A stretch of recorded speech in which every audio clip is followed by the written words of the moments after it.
आज भारत देश की महंगाई आसमान छू रही है, चाहे वो खाने वाले तेल हो, चाहे वो सब्जियां हो, चाहे वो पेट्रोल हो, चाहे वो डीजल हो। हर वो चीज़ लगभग बहुत ज़्यादा महंगी हो गई अगर हम पिछले वर्ष या उससे 2-3 वर्ष पहले से अगर उसका कंपेयर करते हैं। आप चार्ट के थ्रू देख रहे होंगे कि कितनी ज़्यादा चीज़ों में बढ़ोतरी हो गई है।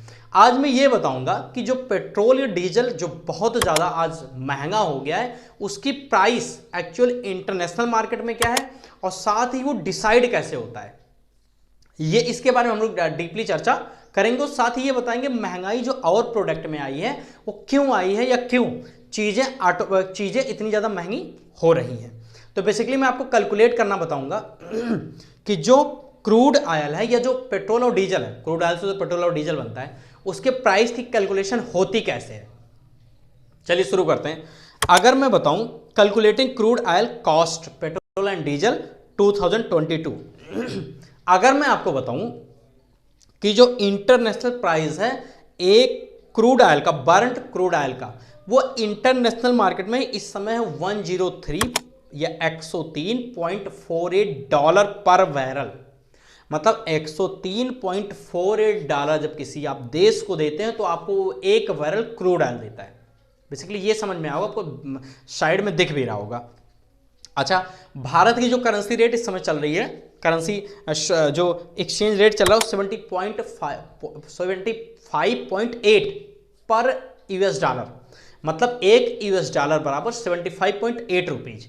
तो अगर मैं बताऊं कि अगर आप एक बैरल तेल खरीदते हैं तो भारतीय रुपए में, क्योंकि वैसे तो 103.48 है डॉलर है, लेकिन भारतीय रुपए में जब 75.8 के तहत आप पर डॉलर पे करेंगे तो आपका जो इंडियन करेंसी में रुपए आएगा 7,844, 7,844 रुपए में आपको एक बैरल क्रूड ऑयल मिल जाता है। बहुत अच्छी बात है। अब बात आई कि सर एक बैरल क्रूड ऑयल में कितना तेल होता है, तो 159 लीटर होता है एक बैरल क्रूड ऑयल में, या एक बैरल का मतलब 159 लीटर होता है। अब प्रश्न आपके मन में उठेगा कि सर जब 159 लीटर जो पेट्रोल होता है, सॉरी क्रूड ऑयल होता है, वो मिलता है 7,844 में, तो एक लीटर क्रूड ऑयल कितने मिलता होगा। तो मैं वही बताऊं कि crude oil cost per litre जो बनती है वो 49.33 रुपीज पर लीटर। मतलब एक लीटर क्रूड ऑयल आप बाहर के देशों से मंगाते हैं तो उसके लिए आप 49 रुपए 33 पैसे पे करते हैं एक लीटर के लिए। चलिए ये आपको समझ में आ गया। अच्छा, अब दिमाग में आपको ये आएगा कि सर जब 49 रुपए 33 पैसे में पड़ते हैं तो आज पेट्रोल की प्राइस दिल्ली में 105.41 पैसे, 96 और डीजल जो है 96 रुपीज 67 पैसे क्यों है। जब 49.33 रुपए में ही आपको क्रूड ऑयल मिल जा रहा है तो इतना महंगा क्यों बिक रहा है, मतलब डबल सीधे बिक रहा है। 49 रुपए या 50 रुपए की चीज 105 रुपए में बिक रही है जो पेट्रोल बनती है, और डीजल 96-97 रुपए में बिक रही है। क्यों ऐसा? एक्चुअली जो प्राइस बता रहा हूँ 7 अप्रैल का है दिल्ली के प्राइस। वहीं मुंबई के प्राइस की बात करूँ तो पेट्रोल है 120 रुपए 47 पैसे और डीजल है 104 रुपए 72 पैसे पर लीटर। तो आपके दिमाग में प्रश्न बहुत तेजी से हिट कर रहा होगा, सर जब 49 रुपए में ही क्रूड ऑयल पड़ता है तो हमारे देश में इतना महंगा क्यों पेट्रोल और डीजल दिया जा रहा हो। तो अब चलिए हम लोग शुरू करते हैं कि सेंट्रल और स्टेट टैक्स कितना लगाती है, क्रूड ऑयल से हम पेट्रोल और डीजल किस मेथड से बनाते हैं। तो सबसे पहले मैं बताऊं, क्रूड ऑयल हमारा मिला 49 रुपीज 33 पैसे, मतलब 49 रुपए 33 पैसे में एक लीटर हम क्रूड ऑयल ले आए। अब उसको ओएमसी प्रोसेसिंग या रिफाइनिंग करने में 7 रुपए 25 पैसे खर्च हो गए। मतलब क्रूड ऑयल तो सीधे आप गाड़ियों में डाल नहीं सकते, क्रूड ऑयल तो सीधे आप बेच नहीं सकते, क्रूड ऑयल से ही हम बनाते हैं पेट्रोल, डीजल और चारकोल, या वो कोल बनाते हैं जो डामर जिसे कहते हैं। तो जो हमने पेट्रोल बनाया उसके लिए जो हमारा रुपया खर्च हुआ पर लीटर 7 रुपए 25 पैसे, वहीं जब हमने डीजल बनाया तो वो खर्च हुआ 8 रुपए 86 पैसे पर लीटर। ये प्रोसेसिंग फीस है, या क्रूड ऑयल से पेट्रोल और डीजल बनाने का ये एक्स्ट्रा पैसा, या जो हम प्रोसेसिंग फीस देते हैं, ठीक है, इंडस्ट्री जो लेती है या जो इंडस्ट्री इसको बनाती है वो इतने रुपए पर लीटर खर्च करती है। अच्छा, प्रोसेसिंग के बाद मतलब बनकर रेडी हो गया, पेट्रोल एक साइड हो गया, एक साइड डीजल हो गया। पेट्रोल की प्राइस अब हो गई 56 रुपए 58 पैसे पर लीटर और डीजल की प्राइस होगी 58 रुपए 19। हाँ, पेट्रोल पंप आने से पहले जो सेंट्रल होती है वो अपनी एक्साइज ड्यूटी लगा देती है। क्योंकि इंटरनेशनल से वो आया प्रोसेसिंग फैक्ट्री में, जो बड़े बड़े कॉर्पोरेशन है या बड़े बड़ी जो ऑयल फैक्ट्रीज हैं, ऑयल कंपनियां हैं, वो लाती हैं और प्रोसेसिंग करके रेडी कर देती हैं। तो सेंट्रल गवर्नमेंट की जो टैक्स है वो एक्साइज ड्यूटी और रोड सेस मिलाकर पेट्रोल पर लिया जाता है 27.90 या 27 रुपीज 90 पेट्रोल पर। ये सरकार सीधे ले लेती है पर लीटर के हिसाब से। वहीं डीजल पर जो सेंट्रल गवर्नमेंट टैक्स लेती है वो 21.80 रुपये, मतलब उसे किसी से मतलब नहीं है। अगर 1 लीटर पेट्रोल बिका तो 27.90 स्टेट सेंट्रल गवर्नमेंट को मिल जाएगा ऑटोमेटिक। वहीं 1 लीटर पेट्रोल डीजल बिका तो 21.80 किसको मिल जाएंगे? सेंट्रल गवर्नमेंट को, एक्साइज ड्यूटी और रोड सेस के तहत। अच्छा, डीलर का जो कमीशन होता है वो पेट्रोल मतलब डीजल जो डीलर होता है वो कितने रुपए लेता है पर लीटर, तो उसका जो कमीशन होता है 3.08 पर लीटर। मतलब अल्टीमेटली 1 लीटर अगर डीजल बिकता है किसी भी पेट्रोल पंप से तो उसमें 3.80 डीलर को मिल जाता है, ठीक है। और 2.60 पर लीटर डीजल में कमीशन मिलता है डीलर को, जो पेट्रोल पंप लगाया होता है, जो इस ऑयल को बेचता है। अच्छा, आपको यह समझ में आया होगा कि सेंट्रल गवर्नमेंट का टैक्स हो गया।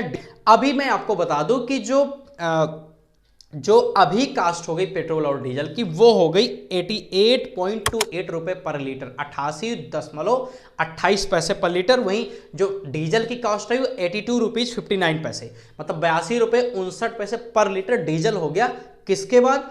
क्रूड ऑयल के बाद, प्रोसेसिंग करने के बाद, प्रोसेसिंग के बाद सेंट्रल का टैक्स लगाने के बाद, सेंट्रल का टैक्स लगाने के बाद वो जो पेट्रोल पंप खोले रखे हैं उनके कमीशन के बाद अब पेट्रोल पंप पर चीजें आगे बिकनी शुरू हुई। तो बिकते ही आया स्टेट गवर्नमेंट का, भैया ऐसे थोड़ी ना काम चलेगा।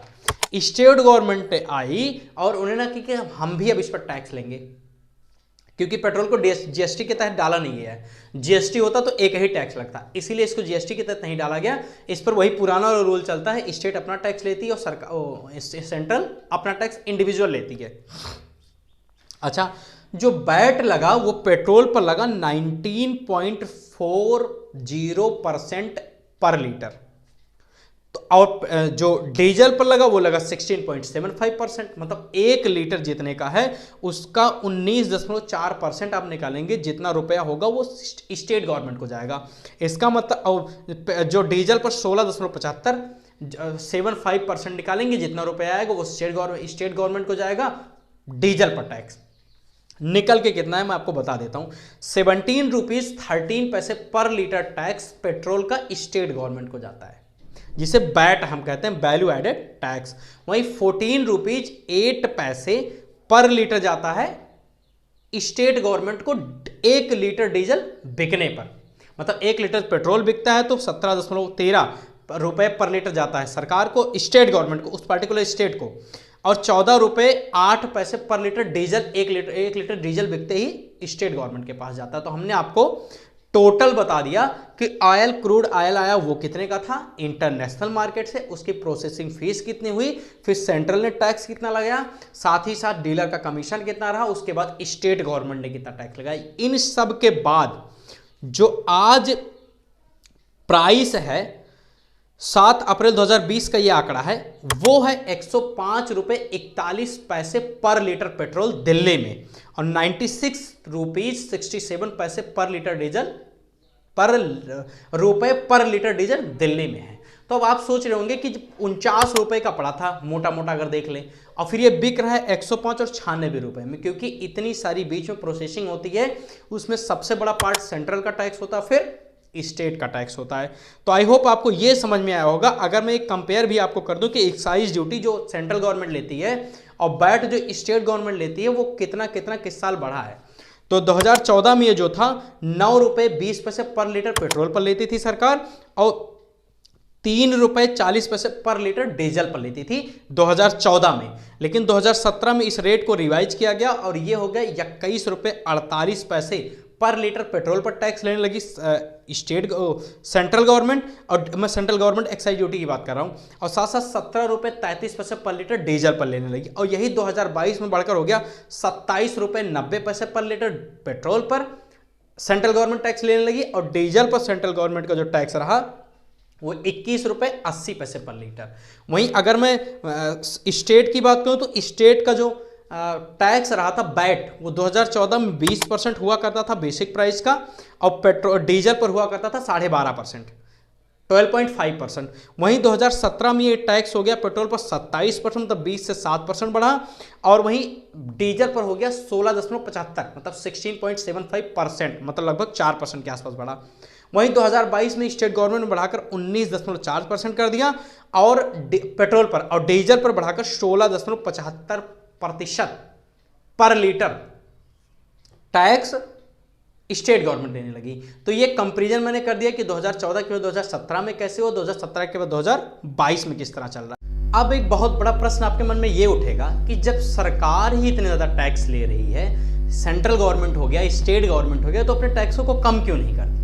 जब इस पर कई पत्रकार ने अपने फाइनेंस मिनिस्टर जो है निर्मला सीतारमण के द्वारा पूछा गया, तो उन्होंने एक बहुत आंसर दिया, ऐसा आंसर जो मैं आपको बताऊंगा। अब मैं आपको बता रहा हूँ, ये आंसर उन्होंने ये दिया कि ये जो पेट्रोल और डीजल की महंगाई है वो हमारे वजह से नहीं, वो यूपीए गवर्नमेंट की वजह से जो 2014 के पहले थी, इट मीन्स कांग्रेस सरकार। उन्होंने कहा कि कांग्रेस सरकार ने इतना ज़्यादा ऑयल बॉन्ड परचेज कर रखा था, इतने ज़्यादा ऋण, इतना ज़्यादा लोन ले रखा था उन ऑयल कंपनियों से, जिनको हम चुकाते अभी भी चुका नहीं पाए और आगे भी चुकाते रहेंगे।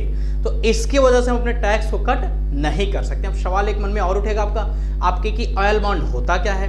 तो भैया ऑयल बॉन्ड की मैंने एक वीडियो ऑलरेडी बना रखी थी 2-4-6 महीने पहले, मैं उसको पिन कर दिया हूँ, आप उसको जाकर देख लीजिए, आपको पता चल जाएगा कि पेट्रोल और डीजल की जो महंगाई है वो यूपीए गवर्नमेंट की देन है कि एनडीए गवर्नमेंट की। अच्छा, एक बात और बात कर लें यहाँ इन्फ्लेशन की, महंगाई इतनी ज़्यादा क्यों बढ़ रही है? तो मैं आपको बता दूं कि अगर देश में डीजल और पेट्रोल महंगा होगा तो डेफिनेटली उसका इम्पैक्ट पूरे मार्केट पर पड़ता है। तो एक ही चीज़ महंगी नहीं होगी, सारी चीज़ें महंगी हो जाएंगी। क्यों? क्योंकि अधिकतम चीज़ों का ट्रांसपोर्टेशन गाड़ियों से किया जाता है, और गाड़ियाँ जो चलती हैं वो पेट्रोल और डीजल के माध्यम से ही चलती हैं। अगर डीजल और पेट्रोल के दाम बढ़ते हैं तो उसका किसी भी आर्टिकल या किसी भी सामान का ट्रांसपोर्टेशन महंगा हो जाएगा, जिसके वजह से उस प्रोडक्ट का दाम भी बढ़ जाएगा। ये तो एक इम्पैक्ट दिखा। दूसरा इम्पैक्ट बहुत बड़ा ये है, जो रूस और यूक्रेन का वार चलने लगा, हमारे यहाँ ईडेबल ऑयल इतनी ज़्यादा प्राइसेस, मतलब ईडेबल ऑयल की प्राइस इतनी ज़्यादा बढ़ गई कि आप सोच भी नहीं सकते।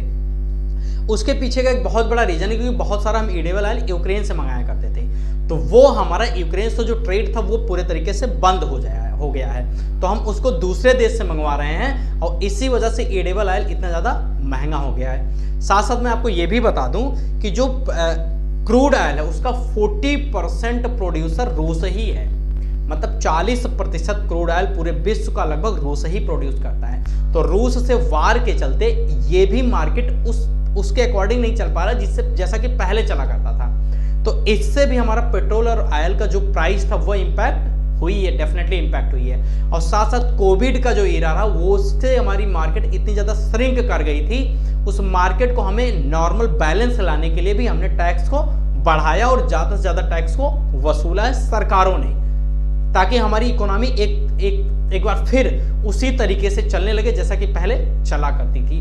तो ये सारे पॉइंट्स रहे जिससे महंगाई आज इतना ज़्यादा हो गई है। लेकिन पेट्रोल और डीजल के प्राइस बढ़ने से आपकी महंगाई पूरे मार्केट में बढ़ जाती है, तो डेफिनेटली सरकार को इसके बारे में कुछ ना कुछ सोचना चाहिए। आई होप आपको वीडियो समझ में आया होगा, महंगाई समझ में आई होगी, और पेट्रोल का जो कैलकुलेशन है, कैसे पेट्रोल और डीजल आते हैं इंटरनेशनल मार्केट में और कैसे वो 49 रुपये से 105 रुपये या 49 रुपये से 96 रुपये हो जाते हैं, ये पूरा प्रोसेस मैंने आपको समझाया। और साथ साथ ये भी समझाया कि डीजल और पेट्रोल महंगा होगा तो सारे प्रोडक्ट महंगे होंगे, साथ साथ वार की वजह से महंगा हुआ, कोविड की वजह से महंगा हुआ, और बहुत सारी चीज़ें हम इंपोर्ट एक्सपोर्ट करते थे उससे भी महंगाई बढ़ी है।